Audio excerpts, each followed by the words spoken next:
Sobat Hustle Culture, gue mau nanya sesuatu. Lo pernah nggak ngerasa jadi orang paling penting di kantor? Datang paling pagi, pulang paling malam. Kalau ada kerjaan dadakan, nama lo selalu dipanggil.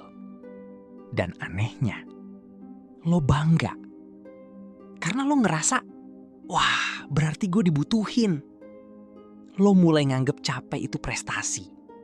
Begadang jadi bukti loyalitas. Dan burnout dianggap tanda kerja keras.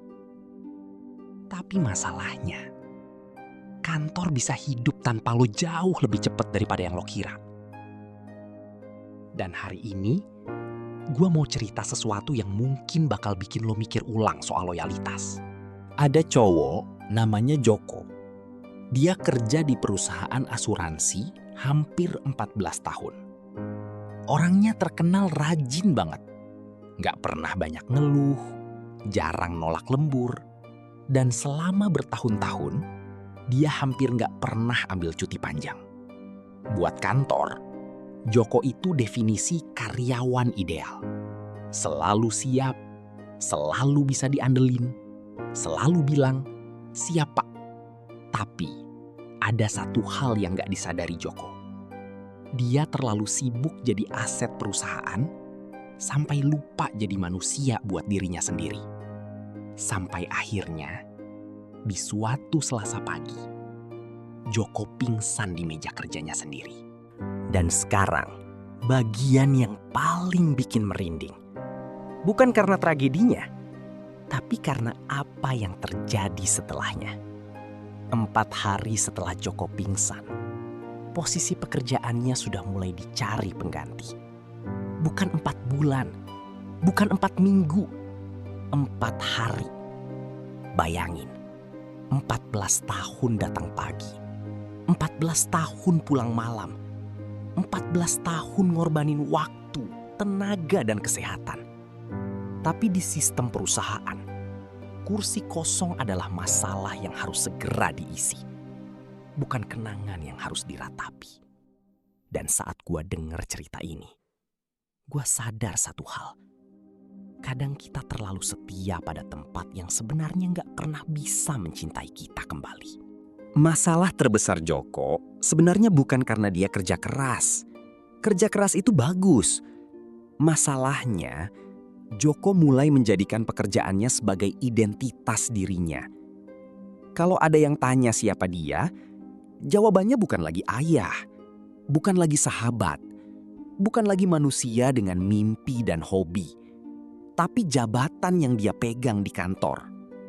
Pas keluarganya kumpul makan malam, badannya memang duduk di meja, tapi pikirannya masih sibuk mikirin email, target, dan laporan yang belum selesai.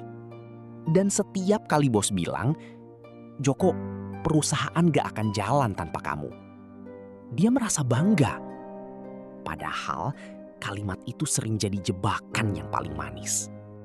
Karena ketika hidup lo cuma berputar di sekitar pekerjaan, lo perlahan kehilangan diri lo sendiri tanpa sadar.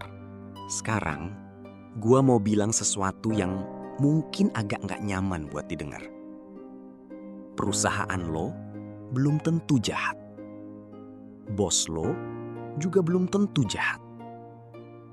Masalahnya, korporasi itu bukan manusia. Korporasi adalah sistem. Dan sistem punya tujuan yang sangat sederhana. Hasil. Selama Joko masih bisa menyelesaikan target, sistem akan terus berjalan. Selama angka performanya bagus, sistem akan menganggap semuanya baik-baik saja. Sistem gak bisa ngerasain capeknya Joko. Gak bisa ngerasain stresnya. Gak bisa ngerasain berapa banyak waktu keluarga yang dia korbankan. Karena buat sistem, Joko bukan manusia dengan kehidupan.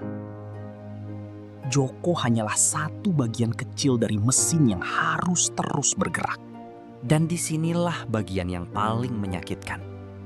Ketika Joko sudah tidak bisa bekerja lagi, dunia kantor ternyata tetap berjalan seperti biasa. Rekan kerjanya memang sedih. Bosnya mungkin mengirim ucapan bela sungkawa. Beberapa orang mungkin bahkan mengenangnya sebagai karyawan terbaik. Tapi email tetap masuk. Klien tetap menelepon. Meeting tetap berlangsung. Target bulanan tetap harus tercapai. Karena sistem tidak bisa berhenti untuk berduka. Sistem hanya tahu satu hal. Pekerjaan harus terus berjalan.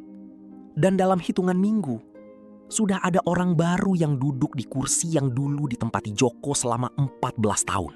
Sekarang gue mau lo berhenti sebentar.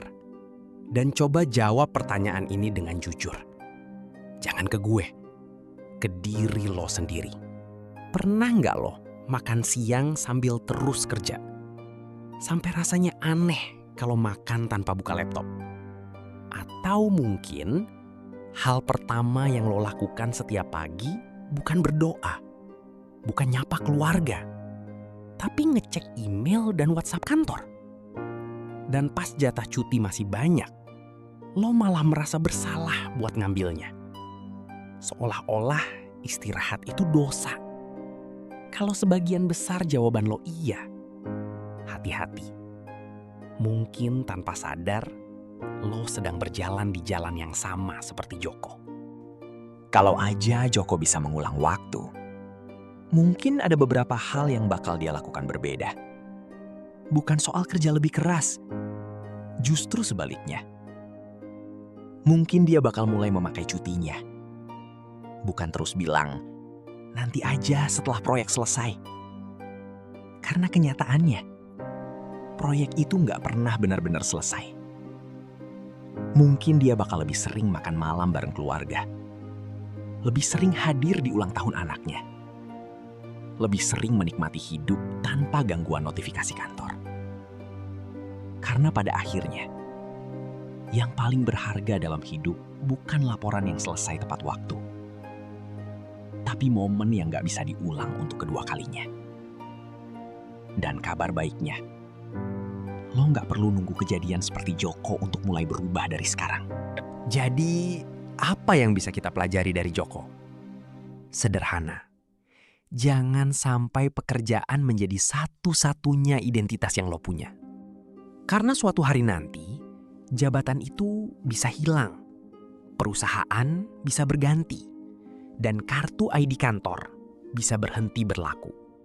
Tapi, kalau semua nilai diri lo bergantung pada pekerjaan, maka saat pekerjaan itu hilang, lo bakal merasa kehilangan diri lo sendiri. Itulah kenapa penting buat punya kehidupan di luar kantor. Punya teman yang gak ngomongin KPI, punya hobi yang gak menghasilkan laporan, dan punya mimpi yang gak bergantung pada jabatan. Karena sebelum lo jadi karyawan, lo sudah menjadi manusia. Dan itu identitas yang jauh lebih penting. Kalau ada satu hal yang bisa gue ambil dari cerita Joko, itu adalah ini. Jangan tunggu hidup memaksa lo berhenti. Baru lo sadar kalau selama ini lo terlalu memaksakan diri semua orang. Joko menghabiskan bertahun-tahun berusaha membuktikan dirinya berharga.